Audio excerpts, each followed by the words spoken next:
Bali sa umaga nga pa lang ito guys ay magdadamo ako ng aking mga talungan guys. So kung mapapansin nyo guys ay napakakapal at ang haba na ng mga damo na ito guys. Bali kailangan na nga itong damuhin dahil sila ang kumakain ng mataba at abono natin guys. So kung mapapansin nyo guys ay may nadamo na nga pala ako dyan kahapon guys at hindi ko pa natapos. Kaya ngayong araw guys itatapusin ko na ito at para bukas ibang trabaho na naman.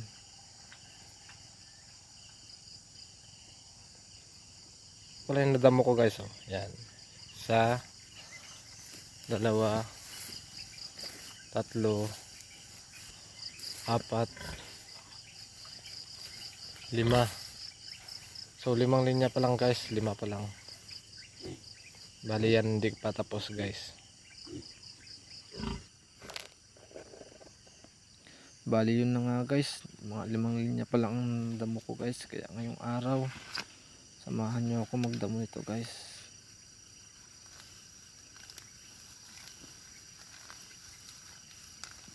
Napakahalaga sa isang taniman guys na malinis, kasi pag maraming damo guys ay sag-aabal din sa paglaki ng ating mga pananim guys.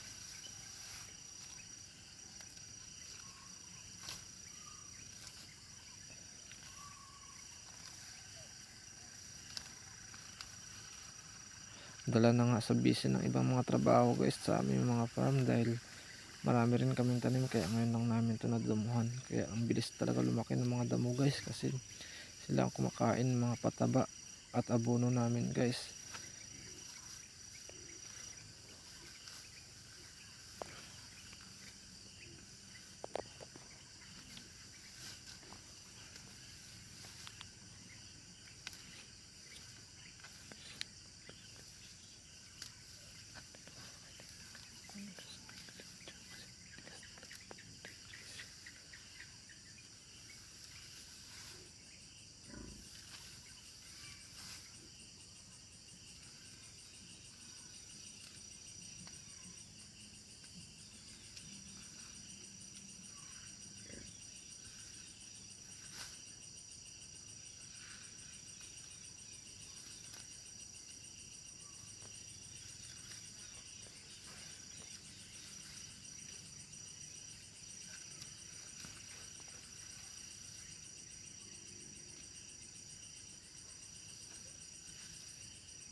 Gas.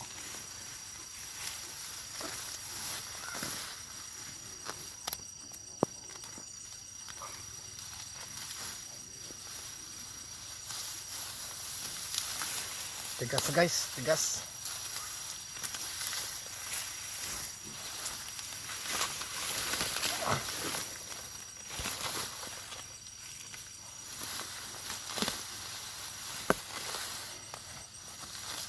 Bali yun na nga guys, nagrereklamo ako guys, nirereklamuhan ko na matigas yung sarili ko nun guys.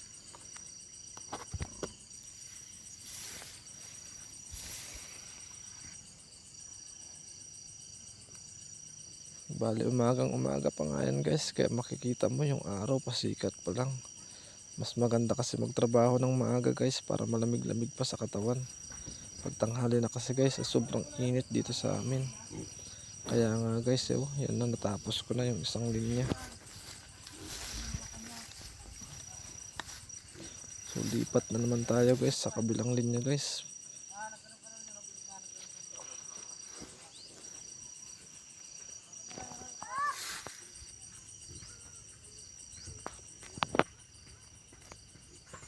Yan na nga't nagpahinga muna ako guys. Mag-upo dito guys sa aking talungan.